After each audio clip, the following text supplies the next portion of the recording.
Warahmatullahi wabarakatuh. Waalaikumsalam.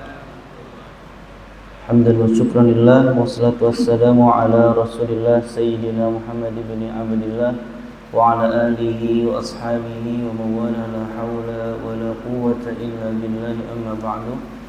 Alhamdulillah, Bapak-bapak, kita kembali melakukan rutinan Selasa malam Rabu, yakni tahsin Al-Quran.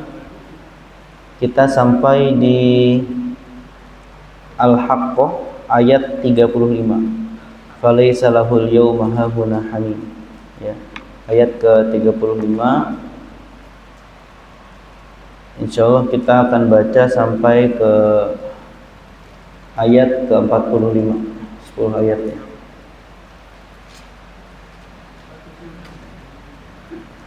Halamannya 567 atau 568. 567 ya, dari ayat 35.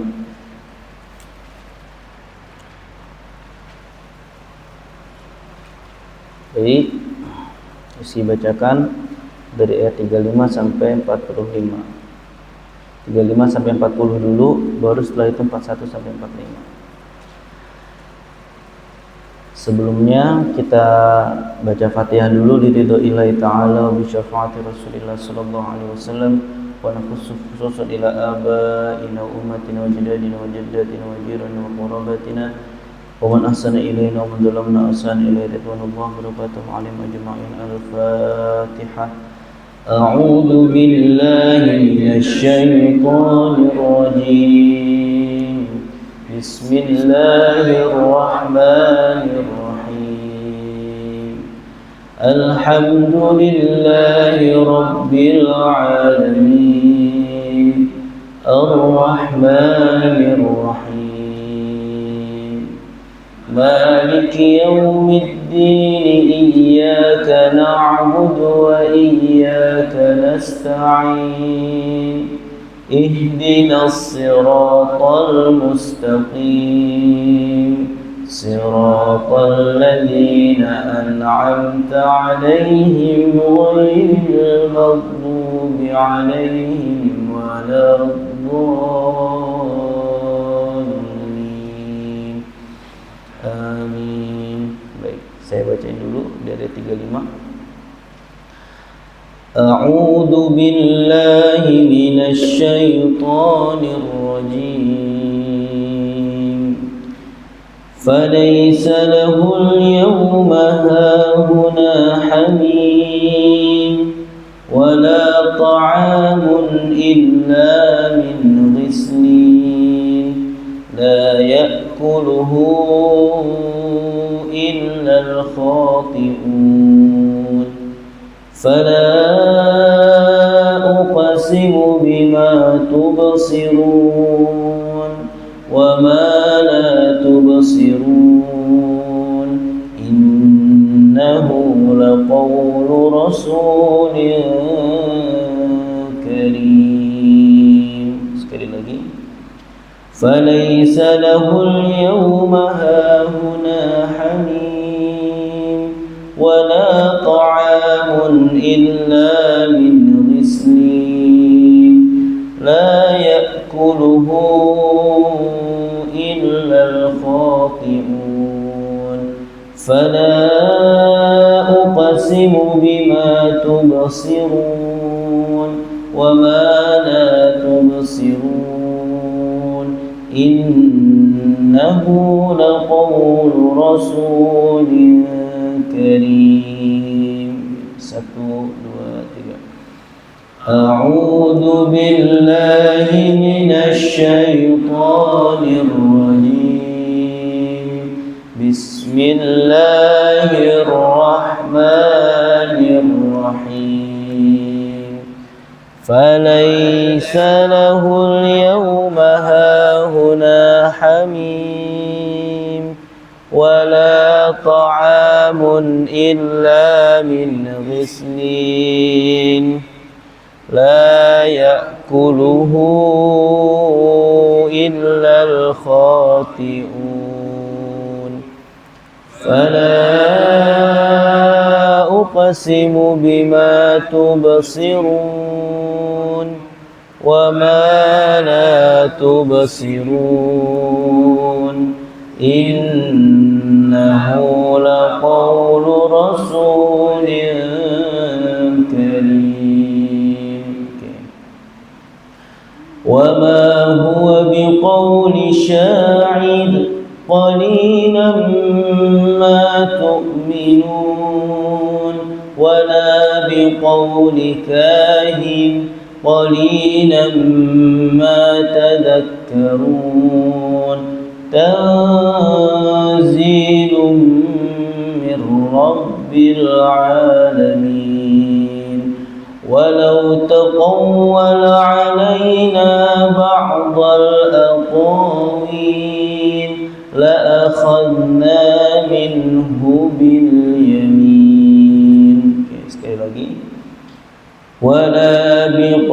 وما هو بقول شاعر قليلا ما تؤمنون ولا بقول كاهن قليلا ما تذكرون تنزيل من رب العالمين ولو تقول علينا بعض الأقاويل لأخذنا منه باليمين. 1, 2, 3. ما هو بقول شاعر قليلا ما تؤمنون ولا بقول كاهن قليلا ما تذكرون تنزيل من رب العالمين ولو تقول علينا بعض الأقاويل لأخذنا منه باليمين. Baik, tadi dari ayat 35 falaisa lahul yauma hahuna hamim. Ya, jadi kata hamimun itu mat arid disukun. Posisinya adalah ketika ada mat asli. Ya, jadi mat itu ada dua, Pak. Ada mat asli, ada mat far'i. Mat asli ya cuma satu, itu mat tabi'i aja. Ketika huruf hijaiyah ketambahan alif, wawu, ya dalam kondisi sukun. Ya. Mat asli. Sisanya itu mat far'i. Mat far'inya itu ada 14, ada yang nyebut 15 ya. Di antaranya mungkin yang jarang dibahas ada mat lazim. Mat lazim itu ya seperti alif lam mim kaf ha ya ain ya, kaf ha ya ain sin qaf, kaf ha ya ain sad. Nah itu namanya mat lazim. Jadi jarang dibahas karena memang huruf-huruf muqatta'ah hanya ada di awal-awal surah. Kalau mat arid disukun adalah mat tabi'i yang posisinya di akhir huruf sebelum waqaf ya.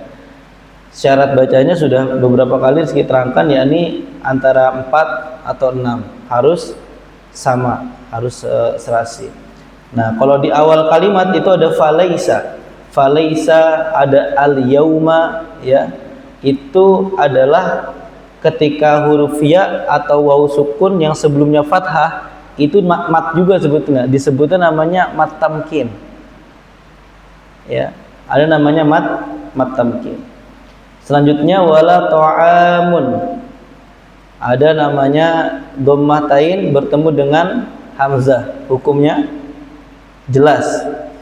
Apa namanya? Idhar ya. Idhar itu pokoknya cirinya hurufnya huruf-huruf halqi.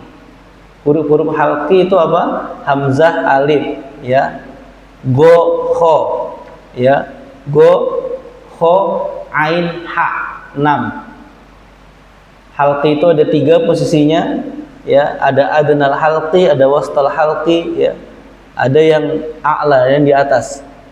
Yang di atas ini ada gha kha gha kha gha kha, dia di atas, tenggorokan bagian atas. Makanya kadang kalau kelewat pengen fasih agak bisa geser huruf, khawatir geser huruf.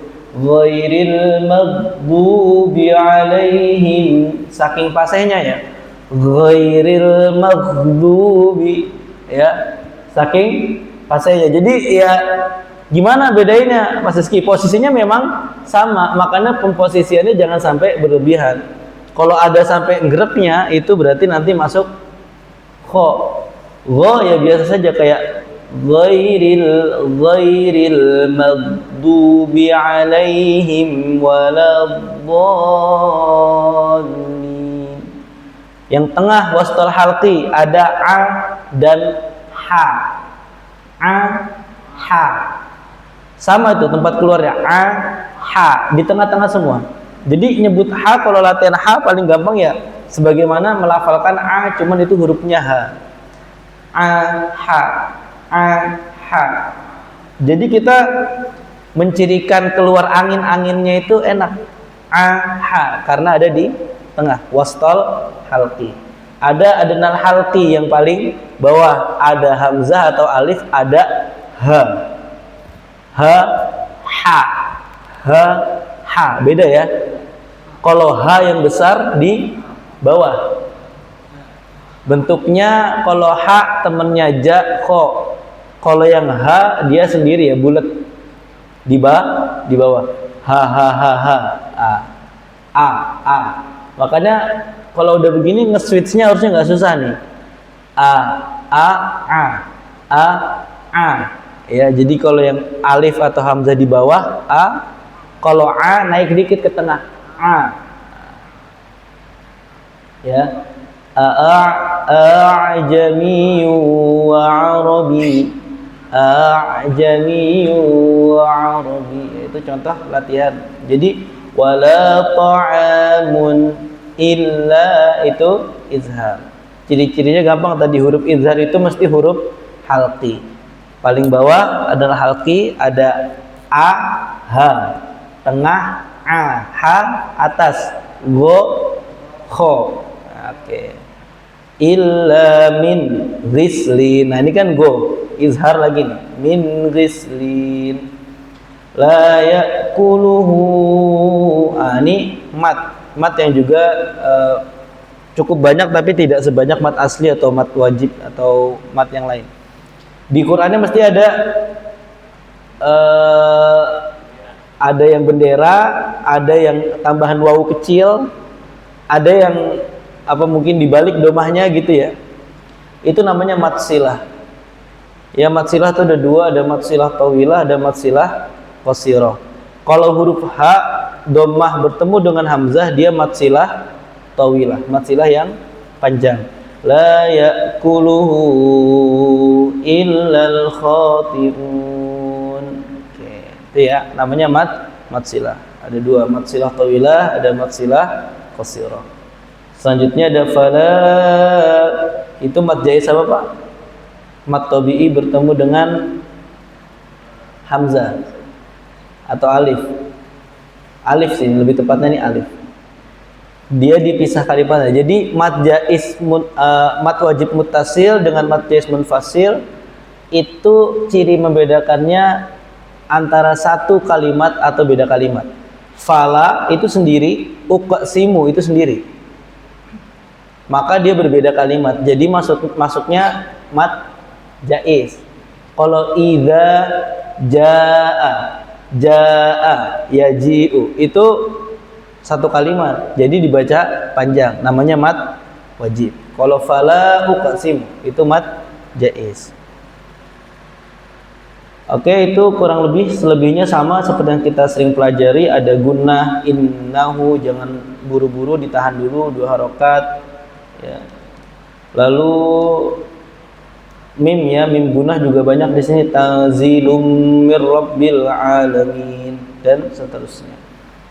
Untuk penjelasannya ini ada sedikit pencerahan dari Profesor Dr. Wahbah Zuhaili dalam Tafsir Munir fil Aqidah wa Syariah wa Manhaj, bahwa ketika ayat-ayat sebelumnya menggambarkan hari kiamat ya Pak, ya, orang yang ngambil dengan tangan kanan, orang yang ngambil dengan tangan kiri, ya, lalu bagaimana gambaran-gambarannya, bisa direview mungkin video-video sebelumnya nih biar ada yang nonton juga Pak, yang kemarin ketinggalan bisa nonton dulu. Nah, sekarang ditutup surah ini dengan mengagungkan Al-Quran. Innahu laqaulu rasulin karim, bahwa ini perkataan laqaulu rasulin karim, maksudnya bukan nabi yang berkata. Ya, kita mesti ngelihat di ayat yang lain, wa ma yantiqu anil hawa in huwa illa wahyu yuha. Itu di surat An-Najm juz 27.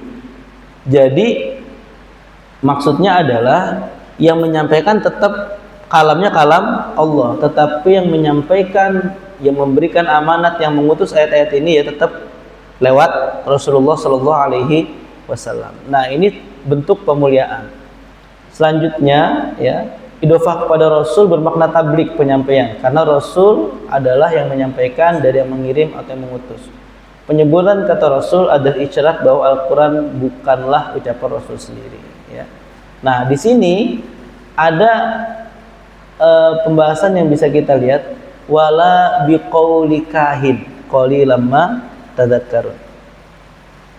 Jadi tuduhan-tuduhan orang Arab terkait Quran itu syair, Quran itu ucapan kahin, itu artinya dukun. Dukun. Jadi orang yang dianggap bisa melihat sesuatu yang gaib. Nah, itu sering kita bahas sambil makan pisang goreng itu. Jadi kahin itu orang yang mengaku dirinya bisa melihat hal-hal yang gaib. Dan kalau ditanya, kok ini masuk pembahasan dalam tafsir Quran, apakah berarti orang Arab sebelum Nabi muncul itu pada percaya dukun? Ya, jawabannya otomatis iya, percaya Pak. Cuma memang ketika lahirnya Rasul, pintu-pintu langit itu jauh lebih ditutup. Jadi sudah tidak ada lagi dukun-dukun tokcer, sudah tidak ada lagi. Karena kelahirannya Nabi makin menguatkan ya pintu langit. Nanti jangan ditanya lanjutannya Pak. Jangan-jangan sebelum Nabi lahir pintunya rapuh, ya nggak gitu Pak, maksudnya. Dukun-dukunnya mungkin nggak sesakti dulu gitu ya. Tetapi di sini menunjukkan bahwasannya kalau hari-hari kita di Indonesia banyak orang percaya klinik segala macam, udah dari dulu ada. Nah, salah satunya yang mengatakan bahwa Quran itu syair, Quran itu karya-karyanya penyihir itu ada Walid bin Mughirah. Walid bin Mughirah itu siapa Pak? Ayahnya Khalid bin Walid. Jadi Khalid bin Walid bin Mughirah. Sebenarnya ada beberapa hal yang ingin saya sampaikan tuh.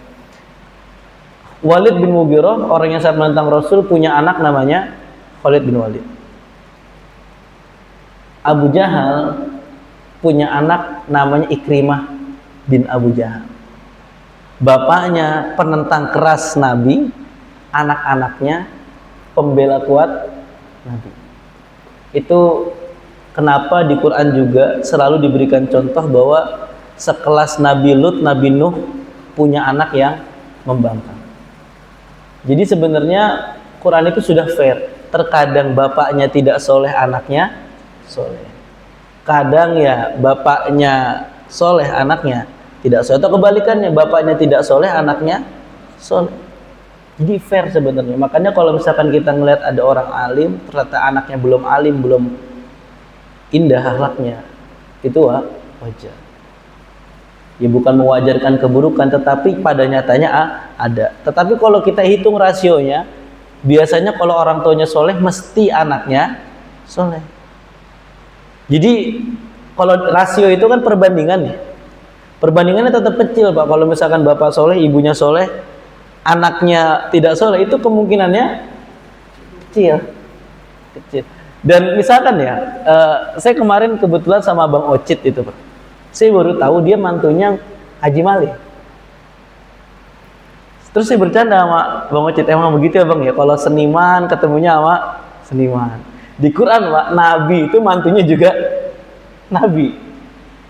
Itulah kenapa kalau dalam standar objektifnya Rasul itu bilang perempuan itu dilihat dari hartanya, lima liha, nasabnya, keturunan siapa, cantiknya dan agamanya. Nah itu salah satu pentingnya membentuk potensi keturunan yang soleh. Tetapi kalau misalkan bapaknya atau ibunya tidak soleh, kita lihat seperti Walid bin Mughirah, Abu Jahal punya anak yang sangat membela Rasul. Dan ini salah satu hal yang membuat Rasul memilih untuk tidak membumi hanguskan masyarakat Taif.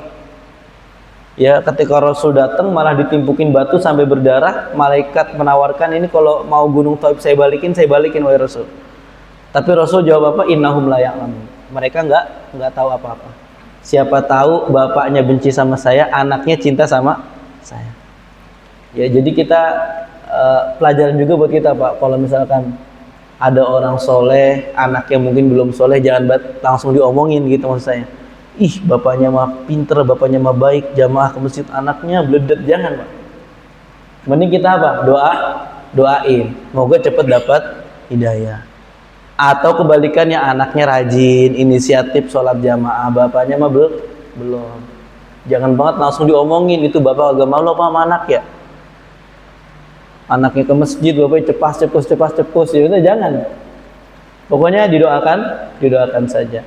Baik, saya rasa itu yang saya tandain banyak sebenarnya mau saya bahas, cuman kayaknya terlalu panjang. Silakan untuk ngaji satu-satu.